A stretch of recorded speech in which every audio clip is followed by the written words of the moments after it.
हो गया? ठीक है बच्चों, आज हम लोग क्लास 12 फिजिक्स में आपको सेकंड पेपर का एक टॉपिक है, एक चैप्टर का नाम है परमाणु नाभिक। उसमें हम लोग आज आपको पढ़ाएंगे बोहर का परमाणु मॉडल। बोहर का परमाणु मॉडल समझने के लिए हमें एक बात जानना जरूरी होगा। क्या जानना जरूरी होगा? थोड़ा यहाँ आओ देख लेते हैं। देखिए, इसके जो बोहर का परमाणु मॉडल क्यों आया, सबसे पहली बात ये होती है, बोहर का जो परमाणु मॉडल है इसलिए बताया गया है कि जो रदरफोर्ड ने परमाणु मॉडल बनाया था उनकी कमियों को दूर करने के लिए हम लोगों ने परमाणु मॉडल को समझेंगे। इसका मतलब जो रदरफोर्ड थे वो परमाणु मॉडल कैसे बनाए थे, रदरफोर्ड की कमियां क्या थी, रदरफोर्ड परमाणु मॉडल बनाने का क्या तरीका था, जो आज आगे चल कर के हमारे बोहर ने, नील बोहर, प्रोफेसर नील बोहर इनका नाम है, इनकी कमियों को दूर इन्होंने किया। अच्छा, सबसे पहले नंबर हम आपको डायरेक्ट इसका निष्कर्ष बता देते हैं। जो रदरफोर्ड ने परमाणु मॉडल बनाया था उसमें पहली कमी यह थी, परमाणु को स्थिर नहीं रखा था।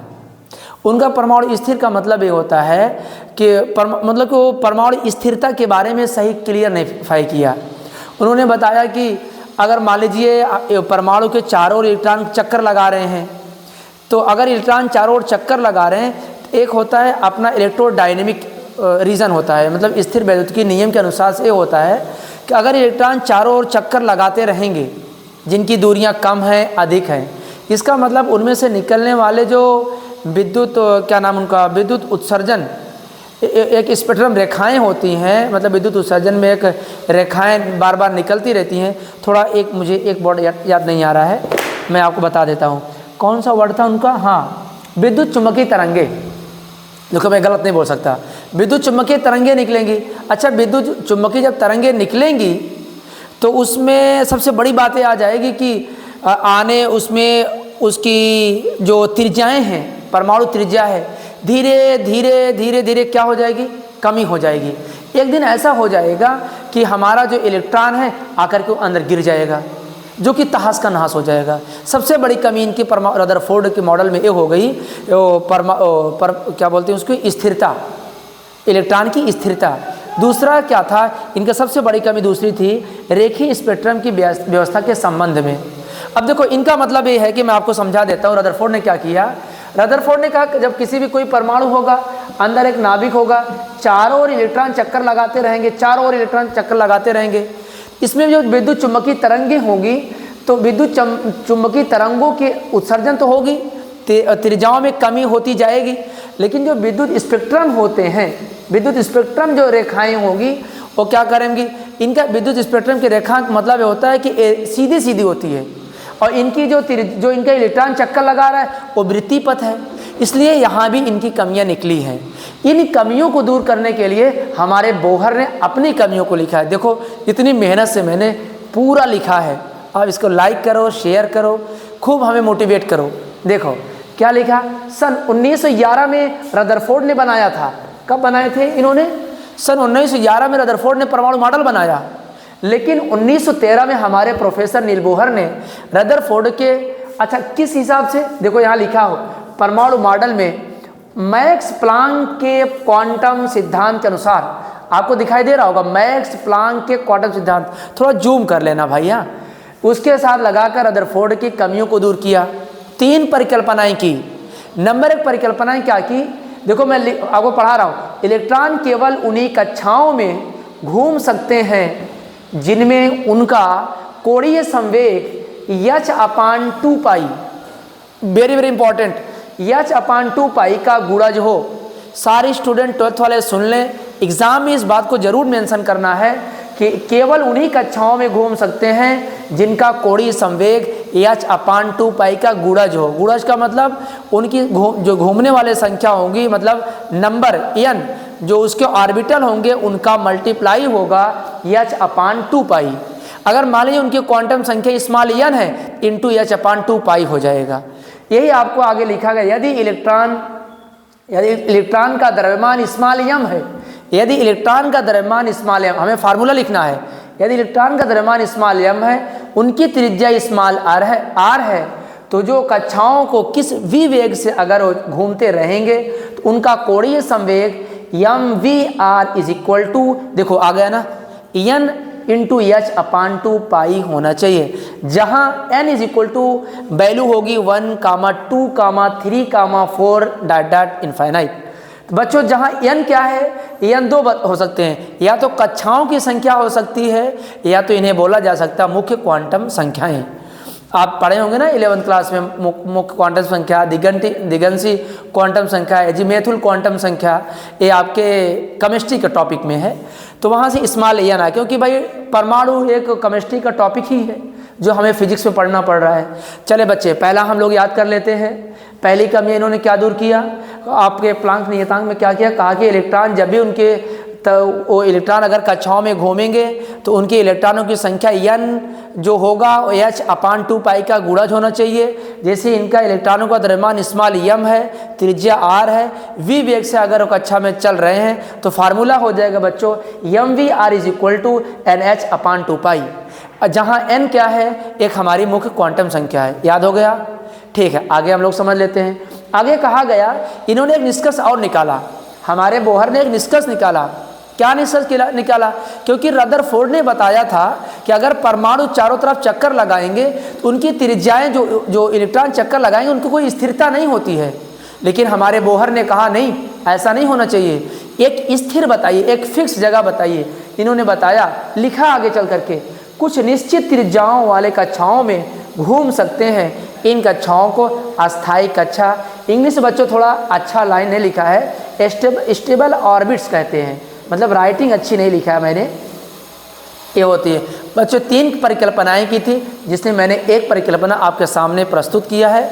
अभी 2 परिकल्पनाएं हम आपको अगले स्लाइड में लगते हैं। कट गया क्या? चलिए आइए बच्चों, बोहर के परमाणु मॉडल का दूसरा परिकल्पना है। पहली परिकल्पना हम लोगों ने पढ़ लिया था, अब देखते हैं दूसरी परिकल्पना क्या कहते हैं जी। कह रहे हैं कि अस्थायी कक्षाओं में घूमते समय इलेक्ट्रॉन ऊर्जा का उत्सर्जन नहीं करते हैं। मतलब कि अस्थायी कक्षाओं में घूमते समय इलेक्ट्रॉन ऊर्जा का उत्सर्जन नहीं करते हैं।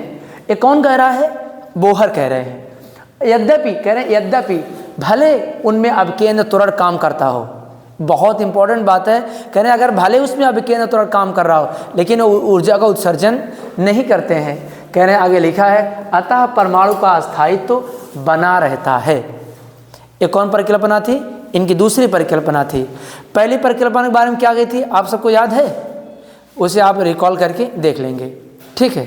आप तीसरी परिकल्पना आप कॉपी में देखिए। चलिए बच्चों, ये तीसरी परिकल्पना है। 2 परिकल्पना हमने ऑलरेडी आपको लिख करके अच्छे से स्पष्ट दिखाया है।